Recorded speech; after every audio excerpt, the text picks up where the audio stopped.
आज की वीडियो उन लोगों के लिए है जिनको एसईओ से रिलेटेड मॉडरेट नॉलेज है, क्योंकि आज मैं आपको 5 टिप्स बताने वाला हूं जो कि अपने एसईओ में आपने फोकस रखनी है। तो इसलिए इस वीडियो को एंड तक देखना है। और अगर आप मुझे पहली बार देख रहे हैं और एक्साइटेड हैं इसी वीडियो के लिए, तो चेक कर लें कि आपने यूट्यूब चैनल सब्सक्राइब कर रखा है, फेसबुक पर पेज फॉलो किया हुआ है, उसके अलावा इंस्टाग्राम पे ही फॉलो कर सकते हैं।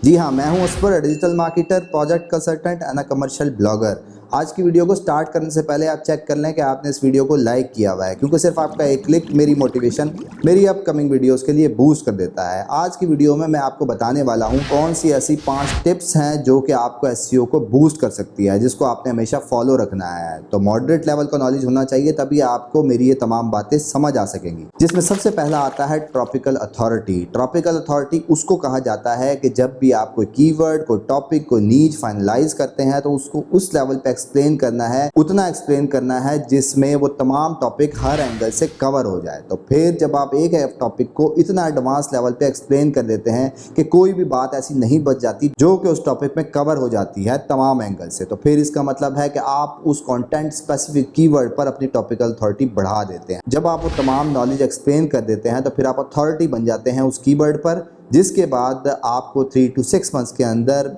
वही आर्टिकल रैंक होता है और आपको रिजल्ट देता है। जिसको फाइंड करने का तरीका मैंने अपनी कीवर्ड रिसर्च की वीडियोस में आपको बता रखा है कि एक टॉपिक से रिलेटेड जितने भी कीवर्ड्स होंगे उसका सेक्शन वाइज डिवाइड करके जितना उससे रिलेटेड नॉलेज हो सकता है, जिसमें आप यूज़ कर सकते हैं ऑटो कंप्लीटेड सर्चेज जो होती हैं आपकी गूगल सर्च में, उनसे रिलेटेड तमाम एंगल्स आप अपनी आर्टिकल्स और टॉपिक्स में एक्सप्लेन करेंगे। उसके अलावा पीपल आल्सो आस्क फॉर का सेक्शन होता है, वो तमाम डिस्कस करेंगे और रिलेटेड क्वेरीज जितनी भी हो सकती है उस टॉपिक से रिलेटेड उसको एक्सप्लेन करेंगे, जिसके लिए आप यूज़ कर सकते हैं keywordcupid.com को। उसके अलावा यूज़ किया जा सकता है सर्फर एसईओ को भी, जो कि आप उसी टॉपिक से रिलेटेड रखते हुए आपको जितनी हेडिंग्स और आर्टिकल में जितना कंटेंट आपने कवर करना है वो आपको एक्सप्लेन करता है। नंबर 2 पे आता है एंगेजमेंट, यानी कि जब भी आपकी वेबसाइट गूगल सर्च इंजन में भी पहुंच जाती है जो कि आपका टारगेट होता है, और उसके बाद जब आप CTR मेंटेन नहीं करते हैं उस पोजीशन पर, यानी कि ऑन एवरेज अगर 2 to 5% के दरमियान उस स्पेसिफिक पोजीशन पर विजिटर आता है और सर्च करके उस रिजल्ट पर डाइवर्ट हो जाता है, और जितने लोग कम क्लिक करके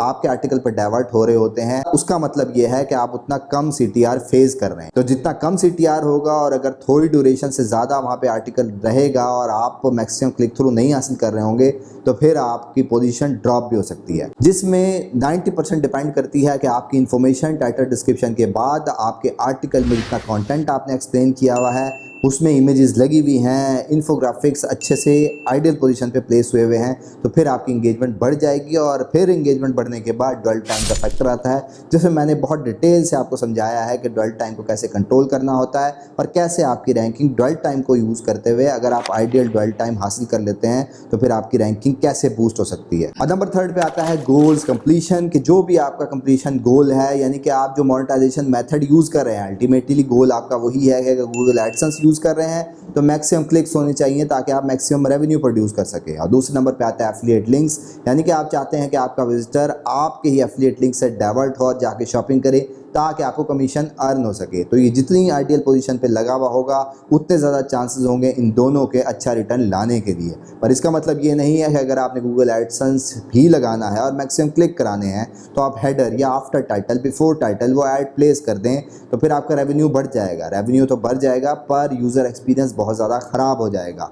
तो फिर आपको आफ्टर 1 आर्टिकल ही गूगल एडसेंस की ऐड प्लेस करनी है, और एफिलिएट लिंक्स का आपको पता है कि जहाँ प्रोडक्ट होगी वहीं एफिलिएट लिंक्स लगाने चाहिए, वहीं से मैक्सिमम कन्वर्जन हासिल होती है। उसके बाद आता है UI और UX, जिसमें नंबर 1 पे चीज़ आती है पेज स्पीड, यानी कि आपकी पेज स्पीड जितनी अच्छी होगी उतने ज़्यादा आपके रैंकिंग के चांसेस होंगे। जितनी जल्दी आपका वेब पेज ओपन होगा उतनी ज़्यादा यूज़र इंगेजमेंट स्टार्ट करेगा, और वही टाइम यूज़र को मैक्सिमम स्टे करवाता है, और उसके बाद ही आपका ड्वेल टाइम तो इम्प्रूव होता ही है और मैक्सिमम यूज़र को इन्फॉर्मेशन भी आपके डिज़ाइन और लेआउट से मिलती है। तो इसलिए आपका डिज़ाइन आइडियली यूज़र एक्सपीरियंस के मुताबिक बना होना चाहिए ताकि मैक्सिमम यूज़र एंगेज हो सके। उसके बाद पेज स्पीड के अंदर ही कोर वेब वाइटल्स के इंपॉर्टेंट फैक्टर आते हैं, जिसमें CLS और LCP मोस्ट इंपॉर्टेंट रोल रखता है। इसको आप खुद ऑप्टिमाइज करेंगे, अगर नहीं कर सकते किसी डेवलपर से ऑप्टिमाइज कराएं, क्योंकि ये मोस्ट इंपॉर्टेंट चीज़ है। उसके अलावा अपनी वेबसाइट को ज़रूर चेक किया करें मोबाइल पे कि क्या कोई चीज़ ओवरलैप तो नहीं हो रही, कोई एरर तो नहीं आ रहा है। वैसे तो गूगल सर्च कंसोल वो तमाम एरर हाईलाइट कर देता है अगर रिस्पॉन्सिव होने के बाद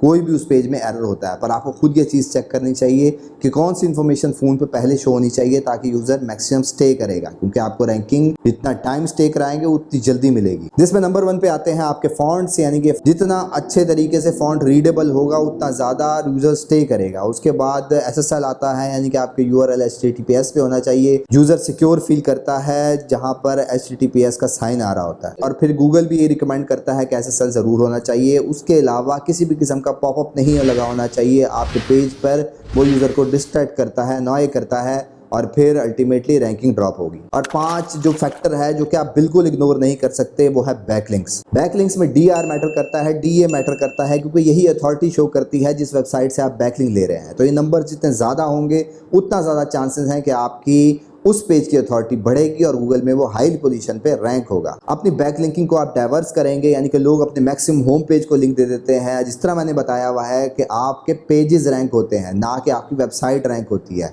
तो आपके स्पेसिफिक पेजेस पर भी बैकलिंक ज़रूर होने चाहिए, बल्कि तमाम पेजेस पे होने चाहिए, क्योंकि हम यही चाहते हैं कि तमाम के तमाम पेजेस रन हो और वहाँ से आपको ट्रैफिक मिले। बैकलिंकिंग पर मैंने डिटेल वीडियो बनाई है जिसमें आपकी रेशो कितनी रखनी चाहिए, उसके अलावा इनका टेक्स्ट कैसा होना चाहिए, कितनी क्वांटिटी में रखना चाहिए, किस परसेंटेज पे रखना चाहिए। और फिर अगर आप मुझे रिपीट करने को कहेंगे तो फिर 30% guest post, 5% directories, 15% editorial building, जिसमें हारो को भी यूज़ किया जा सकता है। हारो से रिलेटेड मैंने डिटेल वीडियो एक्सप्लेन की है जिसमें मैंने आपको हारो टेक्निक का भी बताया है और क्यों यूज़ करनी चाहिए और किन केसेस में नहीं यूज़ करनी चाहिए, बेनिफिट्स क्या है, डिसएडवांटेजेस क्या हैं। और फिर अल्टीमेटली मोस्ट पावरफुल बैकलिंक जिसमें गेस्ट पोस्ट आता है, जिसको आपने 50% रेशो ज़रूर देनी चाहिए, क्योंकि ये मैक्सिमम पावरफुल लिंक होते हैं। अगर आपके पास बजट है, अगर आपके पास बजट नहीं है तो फिर फ्री बैकलिंकिंग पे ही रहेंगे। और जिस तरह मैंने अपनी वीडियो में बताया हुआ है, इसी मेथड को फॉलो करते हुए अपनी फ्री बैकलिंकिंग की रेशियो को सेट करेंगे। ये थी आज की वीडियो जिसमें मैंने आपको 5 टिप्स बताई हैं जिसको यूज़ करते हुए आपने अपने SEO को बहुत ज़्यादा स्ट्रॉन्ग कर सकते हैं। तो अगर ये तमाम बातें आपको अच्छी तरह समझ आ चुकी हैं तो फिर आप कमेंट में आर्बिट्राइड लिखना मत भूलिएगा। उसके अलावा इस तमाम प्रोसेस से रिलेटेड किसी भी किस्म का कन्फ्यूजन है